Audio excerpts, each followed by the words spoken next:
Hi, Mike from the Rural Montana family. It's already more than 3 years since we purchased our Tesla Model 3.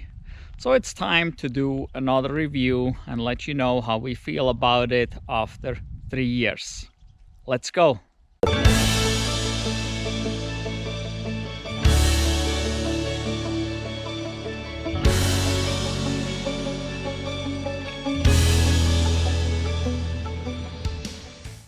So this here is our 2018 Tesla Model 3 long-range dual motor. Long range means it has an estimated EPA range of 310 miles, and dual motor means it has all-wheel drive. So 2 motors. We did a review a year ago after owning it for 2 years, and there should be a link popping up at the top of the screen. If it doesn't, look down below in the description so you can go see that review and get a lot of details about the first 2 years of owning this car. So now that we have owned this car for 3 years, we're still pretty happy with it. Overall, it has been a really good car for us. But there have been some issues, and there are certain things that are pretty annoying about the Tesla experience. One of the very annoying things is how to get a hold of Tesla, how to communicate with Tesla, how to get a service technician to come out here and do stuff. On Tesla's website, this area is clearly covered by mobile service, but if you go onto their app the way you're supposed to, there is no option for mobile service for us out here. You have to make an appointment with the service center, and the closest service center used to be 500 miles away in Seattle, Washington. The closest service center nowadays, for about a year now, is closer in Spokane, Washington, but still about 200 miles away. So not really an option for us to go there and have something done. So it's definitely a mobile service guy that needs to come out here. And there always has been a mobile service person coming out here, but the option is not there in the app.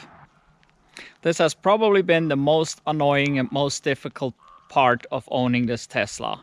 Every time we call the roadside assistant number, we are on hold for 45 minutes before you can talk to somebody. And then quite frequently, they can't really help you. Getting a hold of the service center is almost impossible. Called the Spokane number, ended up in Bellevue, Washington, in Seattle, and eventually got to talk to somebody, but then had to wait until somebody called me back several hours later. Getting an appointment for a mobile service technician was always difficult. But eventually, once we had one, we were able to communicate directly with them, either through email or via text messaging, and that made it easier. Unfortunately, there have been changes. Throughout the 3 years, we dealt with about 5 different mobile technicians, and every time one disappears for unknown reasons, we have to get a hold of another one somehow. So this is and has been the most annoying experience with Tesla. Other than that mobile technician or service issue, it has been pretty darn good. The car itself never had any major issue that left us stranded on the road somewhere, and we put quite a few miles on in the 3 years we had it. Actually, for the first 2 years, it's been our daily driver, and we put about 60 to 70 miles on every day throughout the year. So the car had to drive in summertime, fall, winter, and springtime. And here in Montana, there's lots of different weather throughout the year, including 20 degrees below 0 Fahrenheit in the wintertime is not unusual. But the car did its job. As well as in the summertime, here we only come up to about 90 degrees. There is an occasional 100-degree day here and there, and the car just performed fine.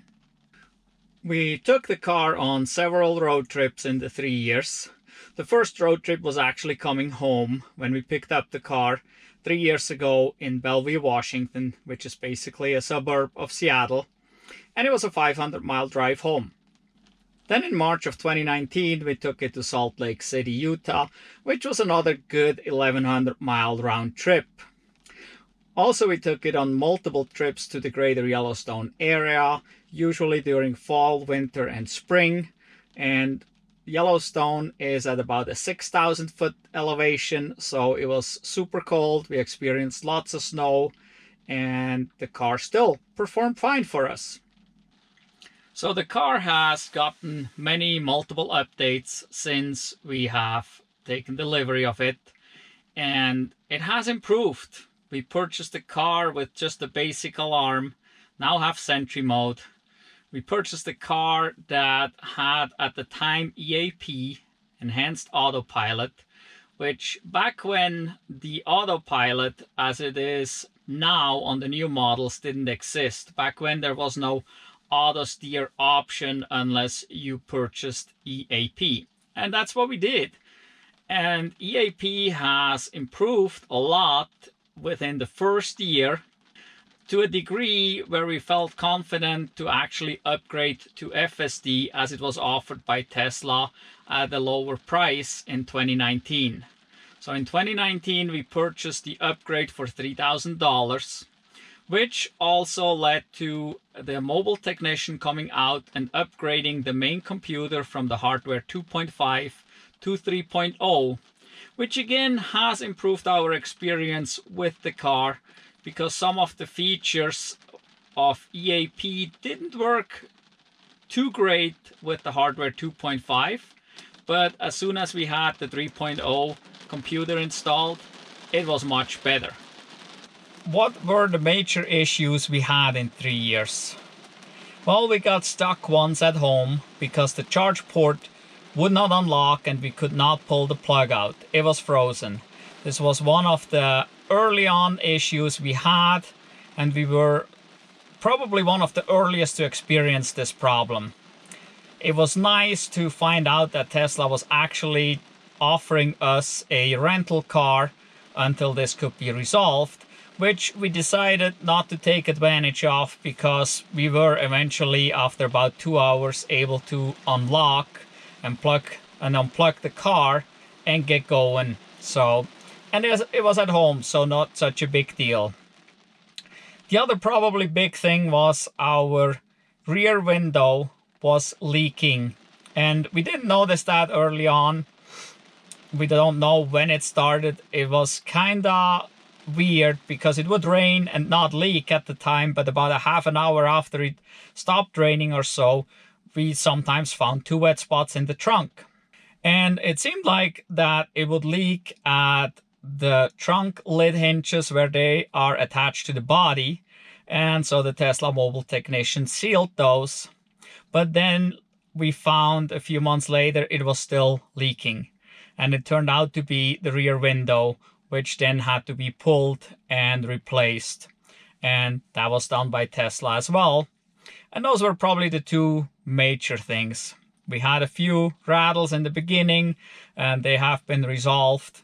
We got 1 new tail light early on because it took on water after going through the car wash. No big deal either. Everything was always functioning. We got a new steering column just recently here. As I was getting out of the car one day, just grabbing the steering wheel like this and kind of pulling me up and out, I felt the steering wheel move slightly, which was unusual. It shouldn't move at all other than turn. And I noticed this several more times after that and figured out that I can grab the wheel and literally move it side to side if I just hold it the right way. I didn't notice anything while driving. It was driving just fine. There was no play while driving, so it was not a safety issue at all.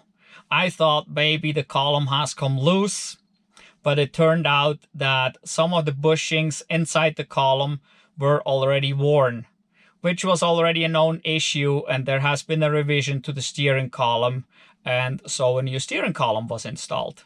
All these things were done free of charge under Tesla's warranty, so no big deal. And the mobile technician came out and basically did everything except the rear window. At that time, we decided actually to take it to Spokane, that is 200 miles away, to the service center there, and have it done there, since I wanted an alignment done on the front wheels, as we had some unusual tire wear, as well as the car real easily pulled to the left and right. It was going straight, but it had a tendency to real easy go left and right. And I'm an automotive technician, and I knew probably what was going on. I had the car at the local tire shop at Les Schwab here in Missoula. And thumbs up to Les Schwab, and thank you to Les Schwab, because they put the car on the alignment rack, checked it out, and found that it was within specifications. And so they just wrote that off as a free alignment check, and I didn't have to pay anything. That was really cool. But then I talked to the Tesla mobile technician and asked him if he would be willing to adjust the alignment a certain way. And he agreed that this would make sense. And so I decided to take it in, because during the week we left the car at the service center, he was actually there and he was working on it. So he adjusted it the way I wanted to, and to just briefly explain it, the toe was out, which means the front wheels were further apart towards the front of the car than towards the rear of the car, and I wanted it just slightly in, but still within Tesla specifications. And he was able to adjust that just perfect, and now the toe is slightly in, so a little closer in the front than in the rear, at the rear of the wheels, and that makes it go straighter, and it doesn't pull as much to the left or the right. Also, it does help with the tire wear, hopefully. We obviously have to drive first, but basically it should help with Tesla's problem on all these Model 3s. So these here are our summer tires, and they're completely worn. But you can see right here, we got a relatively decent groove, and we're above this little DOT indicator right there. Then as we go to the inside of the tire, you can see this is basically bald, and this little indicator here is already worn off. So, and this is the problem. This is the inside of the tire of the front. And then same thing here, this is the inside. They're completely worn off on the inside there. And this is a common Tesla Model 3 problem. They all do that. And if you adjust the alignment slightly, the toe slightly towards in, then most likely this will improve. So we very much hope that this will take care of the tire wear, the unusual tire wear. Most people, if you rotate the tires enough, you may not notice it as bad, but if it goes away, that's even better. So, but we will see here over the next year or so if it has improved or not, but it should. That said, how much tire wear do we have just in general? So we have bought actually a second set of wheels, factory wheels, from a Tesla owner that bought the Model 3, pulled the aero wheels off and put custom rims on, and sold us his wheels. So we still run on the Michelins that came from the factory, as we had 2 sets. Since we got the car just at the beginning of September, we had to buy snow tires about 2 months later, at about the end of October. And we bought the Michelin X Ice, which is a great tire on this car and performs superb in the wintertime. How many miles did we get out of a set of tires? We got about 20,000 miles out of the tires that were on the car. And you just seen them, they're kind of bald after these 20,000 miles. So that's probably about the maximum you can get out of those tires, unless you drive really slow and don't accelerate very hard. But that's kind of hard to do with this car. It's fun to accelerate sometimes and show people what it's capable of doing. The Michelin X Ice that we use as a winter tire does a little better. We can actually get about 25 to 30,000 miles out of those. And so for us, basically that was, we got 2 summers out of the summer tires and they were pretty bald, or we got 2 winters and then could wear out the winter tires in the summer out of the set of winter tires. So what other maintenance costs did we have besides tires? Really not much. We put new wiper blades on after 2 years, and we replaced the 2 cabin air filters after 2 years.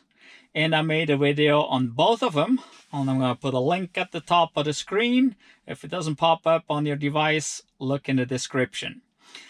They're easy to change, so most people, definitely the wiper blades, anybody can do, and even the cabin air filters are relatively easy to do, and you can just follow along in our video and get it done yourself. Wiper blades can be purchased from Tesla or anywhere else, as well as the cabin air filter now are available not just from Tesla but from other aftermarket places, and you can just order them on Amazon or something like that. The one that required the most attention was this one here. Man, you gotta refill this quite frequently, and that's probably the toughest maintenance there is to do. Yes, windshield washer fluid. It seems the reservoir is relatively small, especially for us here in Montana. We use quite a bit of windshield washer fluid, so we had to refill it quite frequently. But it's as simple as opening the frunk, opening the lid, and pouring it right in there. So anybody can do that. A lot of people were complaining about the paint on the Teslas, and it's not super bad, but it's definitely not the best paint. It's kind of hard to see now. It started raining on top of the car being a little dirty, but we have specks all over the front here on the car, which is not uncommon here in Montana with the roads, and especially in the winter time when they put a mixture of salt and sand down, you get tons of paint damage basically to the car. That is quite normal. And also windshields, you get them damaged relatively easy, and I don't know if you can see it right there. There's a little chip right there. This is Montana. This happens all the time. I don't think that, some people said the windshields are not as good as in other cars. I think they're just fine. Paint, yeah, paint could improve a little bit. Another chip we got is right here. You can see this. That is on our turn signal down there. That got damaged, but it functions fine. It's just cosmetic. Also, one thing we did, a lot of people are always worried about front license plates. We gotta have one in the state of Montana, and you can see this is painted blue as the car. They come with the car and they're black, and then we painted it blue and attached it with the provided 3M tape. That 3M tape will hold this license plate there just fine, and I think this looks just fine and clean, especially if it's painted in the color of the car. Now the worst paint part, and this has been a common issue, and I believe all the new cars now come with the mud flaps here behind the front wheel. These cars did not, and relatively early on there were complaints about paint flaking off right down here in this area, and we didn't have that early on, even though we drove on a gravel road here about 2.5 miles every day. Didn't have an issue. Then about a year ago, Tesla started sending out mud flap kits to Model 3 owners in Canada and Scandinavia, and we are just a few miles south of the Canadian border. And so I complained to the mobile technician and told him we should get some of those mud flaps. Unfortunately, we never got them, and unfortunately that technician is no longer with the Tesla service center here in Spokane, and it kind of got forgotten, and even I kind of forgot about it. And guess what happened?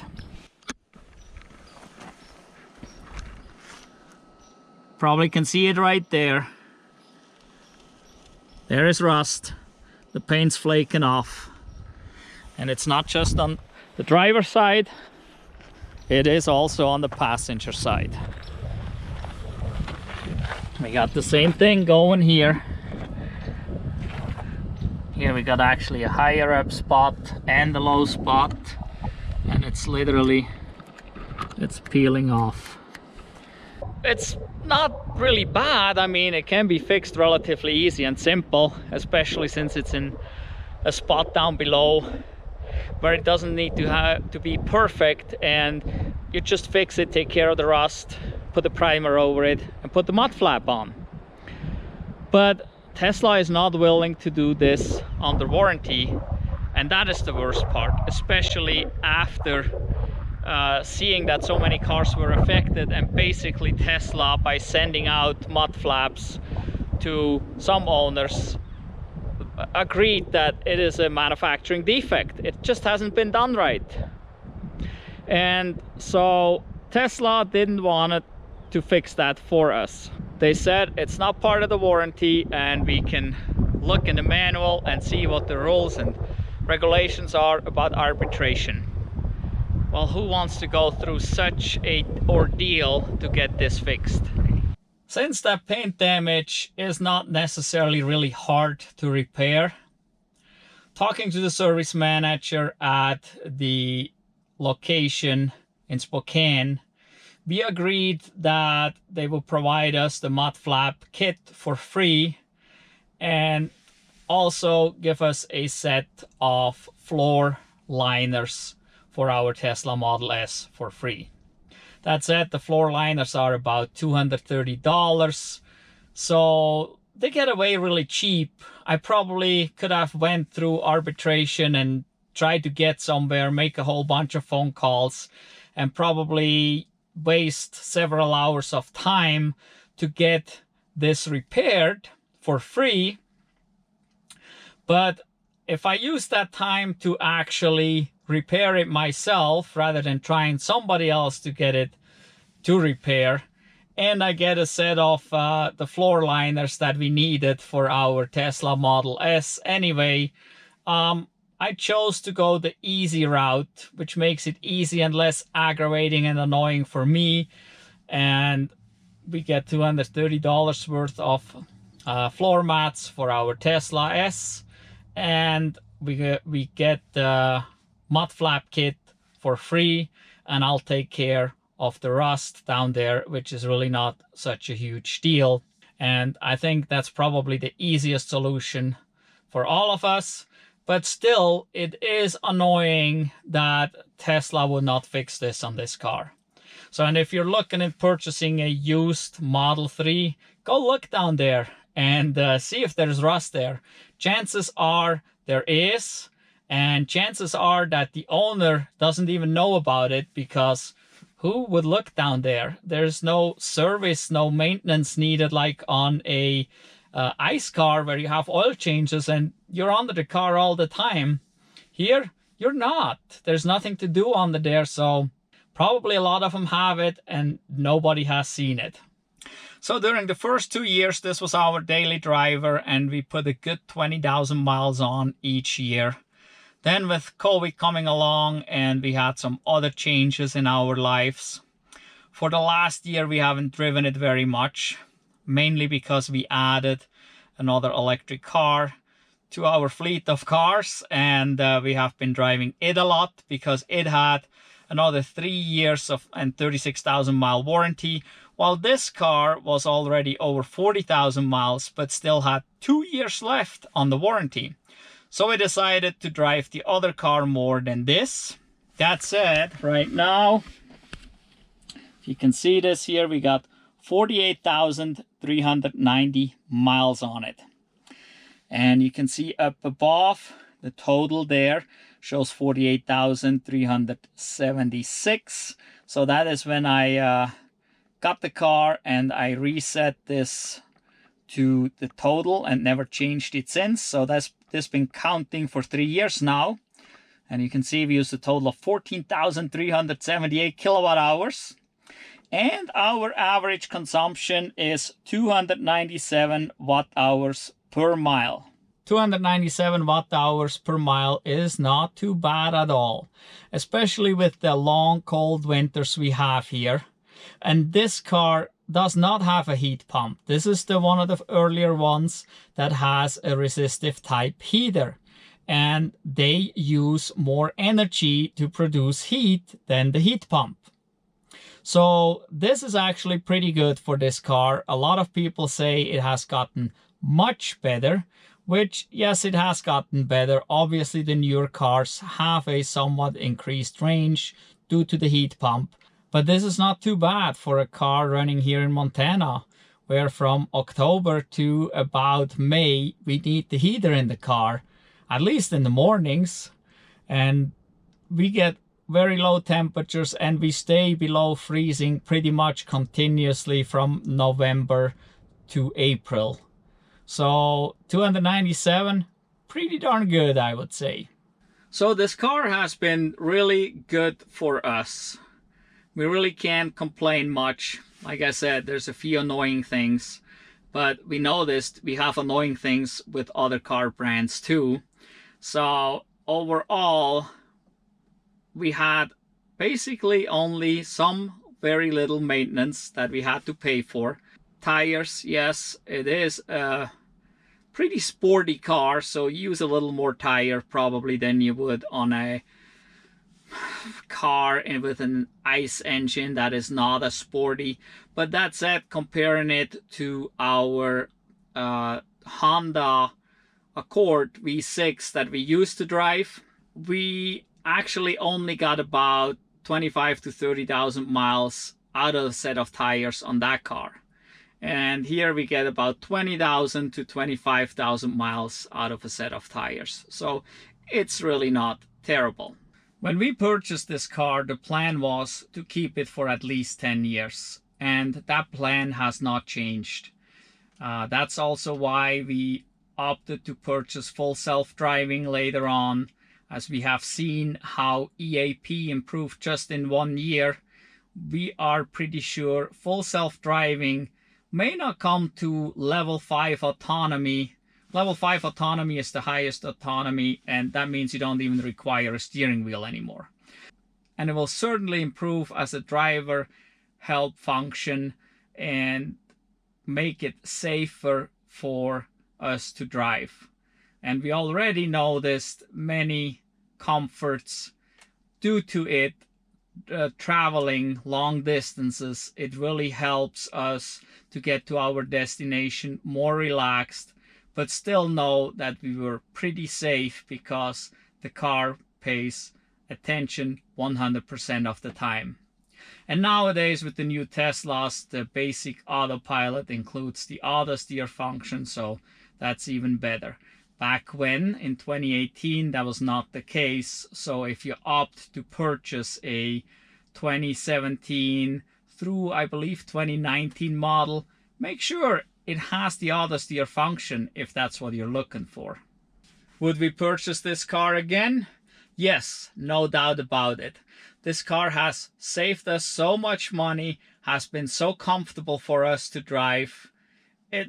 There's no doubt about it, we would purchase it again. Did the center screen ever bother us? No, not at all. Actually, it's mostly an adjustment up here in your head. Mentally, you just adapt to this, and it doesn't bother us at all. All the functions that are on the center screen are great. I don't have to search for buttons anywhere.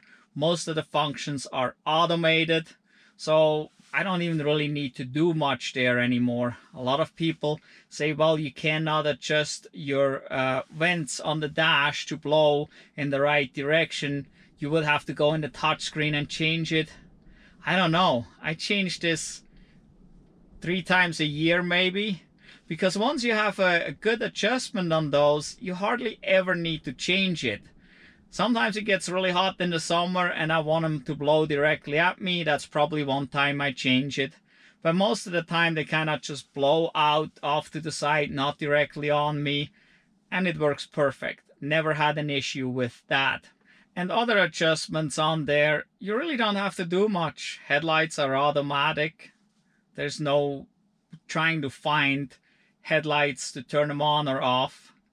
Windshield wipers are automatic. A lot of people complain that, oh, they don't work right or whatever. Ours are always set to automatic. Yes, and once in a while it's like, oh, why don't you come on, windshield wiper? I need it. Well, all you do is you press the button at the end of the stalk for a single wipe, and as it wipes, it actually brings up the menu on the touchscreen to adjust your windshield wipers to any other speed if you want to. So it's not like you even have to look away from the road. You just press the button on the side, and then you can reach down and press whatever speed you want to choose right now so that it keeps running at a certain speed. No different really than finding it on another car that has a stock with adjustments or anything, which quite frequently I gotta figure out to hit the right wiper. If it has a front and a rear wiper, I gotta look at the stock and figure out which one am I pressing, turning, or whatever. So this is no different and no more difficult than any other. And in most situations, it does work fine with the automatic wiper. Overall, this car is great for us. The most annoying thing was getting a hold of Tesla and contacting Tesla, but luckily you don't have to do that very often at all. In any event, please give us a thumbs up for this video, subscribe to our channel if you haven't done so yet, hit the notification bell so you don't miss out on any of the future videos. If you found any good information in this video, please share it with others. Thank you for watching. Goodbye.